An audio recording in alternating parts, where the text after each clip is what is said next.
ధన్యవాదాలు అధ్యక్ష. ఇప్పుడే ఇంతకుముందు పోలీస్ కానిస్టేబుల్ గురించి అందరు వక్తలు మాట్లాడుతుంటే సబితక్క గారు కానీ, పొన్నమన గారు కానీ, నాగరాజు గారు కానీ అందరు కూడా మనందరం నిద్రపోతున్నాం అంటే పోలీసు వాళ్ళ వల్లనే అని చెప్పారు అధ్యక్ష. టోటల్లీ అంగీకరిస్తా ఉన్నాను. ఇంకోటి సబితక్క గారు మాట అన్నారు, కేవలం ఒక పోలీస్ స్టేషన్ 24 గంటలు తెరిచి ఉంటుంది అధ్యక్ష, మా హాస్పిటల్ కూడా తెరిచి ఉంటాయి అధ్యక్ష. అది చెప్దామన్నది, అది చెప్దామన్న అధ్యక్ష. అంతే. Doctor Sanjay please question.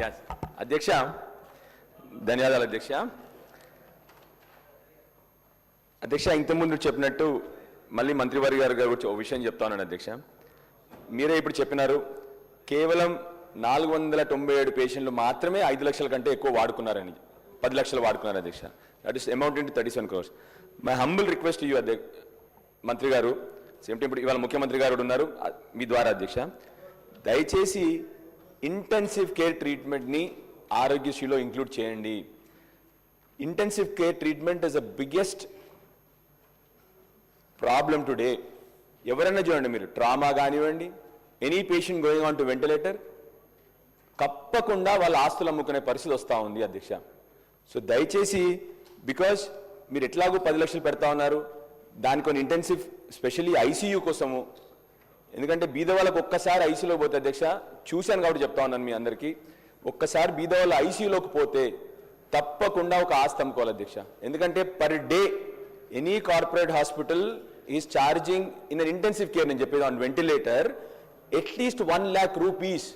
So అర్థం చేసుకోండి అధ్యక్ష, ఎవరన్నా 4 రోజులు 5 రోజులు కానీ ఇంటెన్సివ్ కేర్లో ఉంటే తప్పకుండా ఒక ఆస్తి అమ్ముకునే పరిస్థితి బీద వాళ్ళకి వస్తూ ఉంది అధ్యక్ష.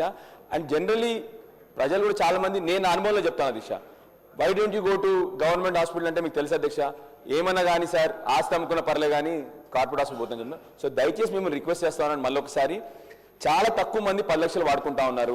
మీరు ఒక్కసారి ఐసీయూ కేర్ని కానీ కొన్ని హాస్పిటల్స్లో పెట్టండి, ప్రతి జిల్లాలో ఒక హాస్పిటల్, 3 హాస్పిటల్స్ ఆరోగ్యశ్రీలో ఐసీయూ కేర్ పెడతారా, వెంటిలేటర్ పెడతారా, పాలిట్రామా పెడతారా, దయచేసి తప్పకుండా పెట్టాలని చెప్పి మేము కోరుతాం అధ్యక్ష.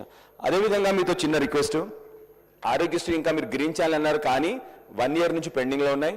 ఏమవుతా ఉందంటే క్లెయిమెంట్ వరకు పోతా ఉన్న తర్వాత కానీ పేమెంట్ క్లెయిమ్ వచ్చే లోపల ఈ మధ్య గ్యాప్లోనే చాలా రోజులు గ్యాప్ వస్తూ ఉంది. సో దయచేసి మీతో రిక్వెస్ట్ ఏంటంటే అది తొందరగా చేయండి. రెండోది ఈహెచ్ఎస్ సంబంధించి 2 నెలల నుంచి పెండింగ్లో ఉంది. రెండోది ఈహెచ్ఎస్లో ఇంకా చిన్న ఉదాహరణ చెప్తాను నేను అధ్యక్ష, లాంగ్ బోన్ ఫ్రాక్చర్ అంటే బోన్ ఫ్రాక్చర్ గురించి చెప్తాను. ఆరోగ్యశ్రీలో 40,000 ఉంది, కానీ ఈహెచ్ఎస్ వచ్చేసరికి కేవలం 30,000 ప్యాకేజ్. మీరు నమ్మరు, ఒక మామూలు కార్పొరేట్ హాస్పిటల్లో కూడా 50,000 సర్జన్ ఫీ ఉంటుంది అధ్యక్ష, 50,000 సర్జన్ ఫీ ఉంటుంది. అలాంటిది మనం మొత్తం ట్రీట్మెంట్కి ఈహెచ్ఎస్లో 30,000 రూపాయలు పెడితే వాళ్ళు నడిపించలేరు, క్వాలిటీ తప్పకుండా పడిపోద్ది. కాబట్టి మీతో నా హంబుల్ రిక్వెస్ట్, ఎట్టి పరిస్థితుల్లో కూడా దాని ప్రైజెస్ పెంచండి ఈహెచ్ఎస్లో. రెండోది సేమ్ టైం వాళ్ళ బిల్స్ ఏదైతే 2 ఏళ్ళ నుంచి పెండింగ్లో ఉన్నాయో అవి ఇమ్మీడియట్గా ఆ హాస్పిటల్స్కి వచ్చేటట్టు చూసుకోండి. మూడోది మీతో చిన్న రిక్వెస్ట్ ఏంటంటే అధ్యక్ష, కొన్ని స్పెషాలిటీ హాస్పిటల్స్ ఉంటాయి, అంటే take for example and orthopaedic hospital or an ENT hospital. ఏమవుతుంది అక్కడ వాళ్ళకి జనరల్లీ 20 బెడ్ల నుండి 25 బెడ్ల వరకే ఉంటాయి.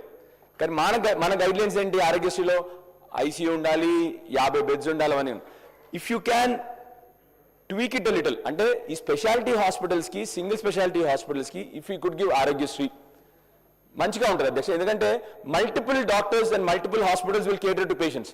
జనరల్ ఇప్పుడు ఏమవుతా ఉంది, ఒక టౌన్లో ఒకటే హాస్పిటల్ కేటర్ చేస్తూ ఉంది ఆరోగ్యశ్రీలో, ఎందుకంటే చాలా తక్కువ టౌన్స్లో 50 పడకల ఆసుపత్రులు ఉంటాయి కాబట్టి.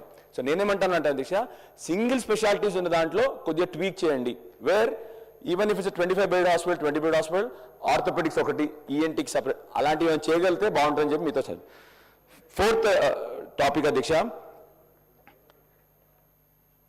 ప్రతి ఒక్క ఆరోగ్యశ్రీ హాస్పిటల్లో డీఅడిక్షన్ సెంటర్స్ కూడా పెట్టండి దయచేసి నా రిక్వెస్ట్.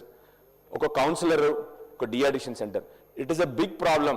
మనందరం దాన్ని రాజకీయంగా అటు ఇటు అనుకుంటా ఉన్నాం కానీ దయచేసి it is a big problem in towns, rural areas today.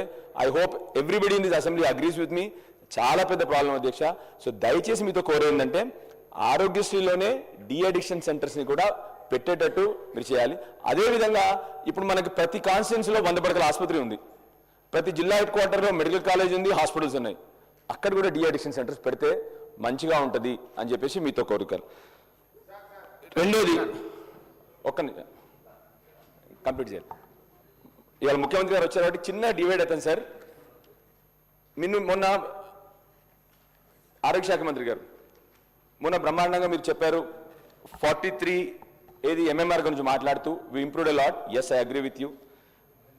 కానీ దేశం యావరేజ్ మనకి 43 గత 3.5 ఏళ్ళ నుంచి 43 ఉంటా ఉంది. దేశం యావరేజ్ మాత్రం 97 నుంచి 88కి ఇంప్రూవ్ అయింది. నా humble request you, why I tell you also. ఉదాహరణకి మీరు 25లో ఫ్యాక్టర్స్ ఇన్ఫ్లుయెన్సింగ్ అంటే initiative influencing maternal health outcomes పెట్టారు. మీరు ఏంటంటే దాంట్లో పెట్టింది మీరు అమ్మ ఒడి ఒకటి పెట్టారు, మీరు ఎంసీహెచ్ కిట్ పెట్టారు, అదేవిధంగా అనీమియా ముక్త్ భారత్.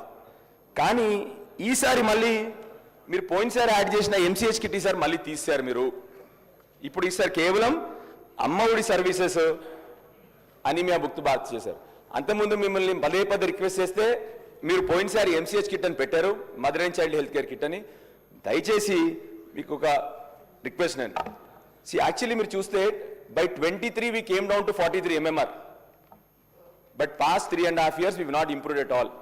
ఎందుకు చెప్తాను మీకు? అప్పుడు ఆ రోజు ఏమేంటి factors which influenced Amma Odi, there was KCR kit, there was KCR nutrition kit, there was anaemia Mukt Bharat, there was Arogya Lakshmi. So నా హంబుల్ రిక్వెస్ట్ ఏంటంటే sir, I mean whatever మనం మీ పోయినసారి ఎంసీహెచ్ కిట్ పెట్టారు, దాంట్లో మోస్ట్ ఇంపార్టెంట్ పోయినసారి కూడా మీ వాళ్ళు రాసినప్పుడు మన వాళ్ళు ఏం రాశారంటే మన officers women get financial assistance of 12,000 for male and 13,000 for girl child. అంటే మేరే అన్ని కూడా కిట్లో సబ్బులు అవన్నీ ఉంటాయి. కానీ actually the idea behind the 12,000 and 13,000 is it is actually wage compensation for women. Because generally తెలంగాణలో మహిళలు 9వ నెలలో కూడా పనిచేస్తారు చాలా మంది. మళ్ళీ ఏమవుద్ది, పిల్లోడు పుట్టగానే మళ్ళీ ఇమీడియట్గా పనికి పోతారు. So that 12,000, 13,000 rupees is actually wage compensation. So మా హంబుల్ రిక్వెస్ట్ యూ ప్లీజ్, నిన్న చాలా గొడవ అయింది ఇక్కడ. నా humble request use Indiramma kit అని మనం పెడదాము, కానీ పెట్టండి. Because it really has changed. MMR తగ్గడానికి కానీ ఐఎంఆర్ తగ్గడానికి కానీ చాలా చాలా సహకరించింది. ఈసారి మొత్తానికి అది తీసేసినారు కాబట్టి నా హంబుల్ రిక్వెస్ట్, ముఖ్యమంత్రి గారు వచ్చారు వాళ్ళ అసెంబ్లీలో, ప్లీజ్ యాడ్ ఇట్ సార్. నిజంగా ఇట్ రియల్లీ హెల్ప్స్.